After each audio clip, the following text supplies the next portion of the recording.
মৰমৰ ছাত্ৰ-ছাত্ৰীসকল ইতিমধ্যে তোমালোকৰ মেট্ৰিক পৰীক্ষা আহি পালে এই মেট্ৰিক পৰীক্ষাৰ কাৰণে যিবোৰ তোমালোকৰ নিয়মাৱলী দিয়া হৈছে সেইবিলাকৰ বিষয়ে মই আকৌ এবাৰ আলোচনা কৰিব বিচাৰিছো প্ৰথমে তোমালোকৰলে মোৰ এটা অনুৰোধ যে তোমালোকে গৰম বুলি নিশ্চয় তোমালোকে পাঠৰ পৰা বিৰত নাথাকিবা আগন্তুক আমাৰ পৰীক্ষা খুব সোনকালে পালেহি যেহেতু এবাৰ পৰীক্ষা আমাৰ জানুৱাৰী মাহত হোৱাৰ কথা চলি আছে এই কথাটো মই আগতেও কৈছো যে জানুৱাৰী মাহত পৰীক্ষাটো অকল আমাৰ নিৰ্বাচনো আহি আছে 2026 চনত কিন্তু নিৰ্বাচনৰ কাৰণে নহয় আসলতে আমাৰ পৰীক্ষা যোৱাবাৰ ফেব্ৰুৱাৰীত হৈছিল এবাৰ জানুৱাৰীত হোৱাৰ কথা আছে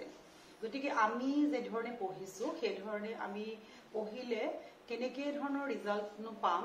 বা আমি কি ভুল কৰিছো বা কি জানিবলগীয়া আছে তাৰ বিষয়ে মই আকৌ এবাৰ তোমালোকক সজাগ কৰি দিছো প্ৰথম কথা হৈছে আমাৰ 2026 বৰ্ষৰ HSLC পৰীক্ষাৰ কাৰণে HSLC 2026 ইয়াৰ কাৰণে আমি কি হৈছো ৰেডি হৈছো তো ইয়াৰ কাৰণে আমি কি কৰিব লাগিব আমাৰ চাৰিটা সাবজেক্ট যিকিটা আমাৰ আছিলে মেথছ আছিলে ইংলিশ আছিলে সোশিয়াল সায়েন্স আছিলে আৰু আমাৰ আছিলে অকল জেনাৰেল সায়েন্স তো এই চাৰিটা বিষয় আমাৰ হ'ব কিমান আমি পাব লাগিব প্ৰথম পাব লাগিব আমি MCQ 45 ৰ ভিতৰত 30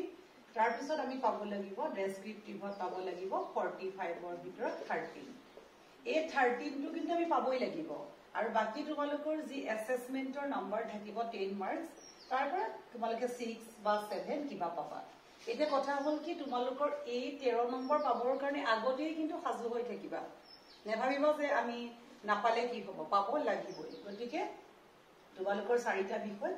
45 ৰ ভিতৰত 13 পাবা MCQ আৰু ডেসক্ৰিপটিভত 13 45 ৰ ভিতৰত এটো তোমালোকৰ 5 মাৰ্ক লগত থাকিব এসেসমেন্টৰ মাৰ্ক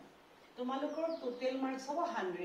100 যদি পোৱা তোমালোকৰ হ'ব 60% ফাৰ্স্ট ডিভিজনৰ মাৰ্কস আৰু তোমালোকে যদি 45% পোৱা সেকেন্ড ডিভিজনৰ মাৰ্কস আৰু 30% পালে থাৰ্ড ডিভিজনৰ মাৰ্কস পাৰ সাবজেক্ট গতিকে আমাৰ কথাটো হৈছে কি তোমালোকলৈ মোৰ এটা অনুৰোধ যে তোমালোকে প্ৰত্যেক বিষয়ত যে সমানে নিবলে চাবা তোমালোকে যদি এটা বিষয়ত 60% পাইছা যেনিবা মেথছত পাইছা তেতিয়া তোমালোকে ইংলিশতো 60 পাবলে ট্রাই কৰিবা তোমালোকে সোশিয়াল সায়েন্সতো 60 পাবলে ট্ৰাই কৰিবা জেনাৰেল সায়েন্সতো 60 পাবলে ট্ৰাই কৰিবা তাৰ পিছত তোমালোকৰ আসামিজ কম্পালসৰি কাৰবাৰ যদি কিবা বেলেগ থাকে তাতো 60 আৰু ইলেক্টিভত তোমালোকে পাব লাগিব 60 গতিকে 6 6 6 6 6 6 1 2 3 4 5 6 6 5 গুণ 30 300 তোমালোকৰ টোটাল মাৰ্ক থাকিব 600 যদি আমি পাৰ্সেন্টেজ উলিয়াবলে গলে আমাৰ এনেকে গল 6 5 গুণ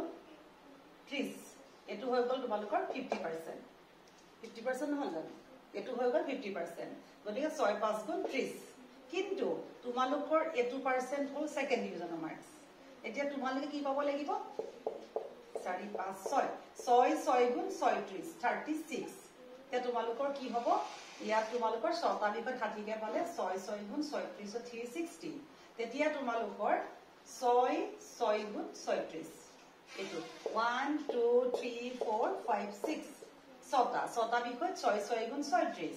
গতিকে 36 360 আৰু আমাৰ টোটাল 600 ভিতৰত আৰু এটো হৈছে 100 আমি এইকিটা শূন্য কাটিলো 6 6 গুণ 36 শূন্য গল 60% এটো হৈছে ফার্স্ট ডিভিজন কিন্তু আমি যে পিছত হাহাকাৰ কৰি থাকো বাইদেউ এটো পালে কিমান পাৰ্সেন্টেজ হ'ব হেতু পালে কিমান হ'ব আমি পাৰ সাবজেক্ট 60% পাব লাগিব আকৌ যদি এট দা সেম ওয়ে আমি যদি ইয়াত 45% কে পাই যাও 45% 45 45 45 তেতিয়া হলে আমাৰ আমি 45 কেটা পালে 6টা পালো এতিয়া 45 into 6 তেতিয়া হলে আমাৰ কিমান হল 6 5 গুণ 30 হাতে গলে 3 6 6 গুণ 24 270 তেতিয়াও যদি আমি 6ৰ ভিতৰত ইনটু 100 কৰো শূন্য শূন্য কাটা গল তেতিয়া আমাৰ 6 4 গুণ 24 25 26 27 3 6 5 গুণ 30 তেতিয়া আমাৰ হৈ গল সেকেন্ড ডিভিজন ঠিক তেনেকৈ যদি আমি কোনো বিষয়ত 30ও পালো 40ও পালো 35ও পালো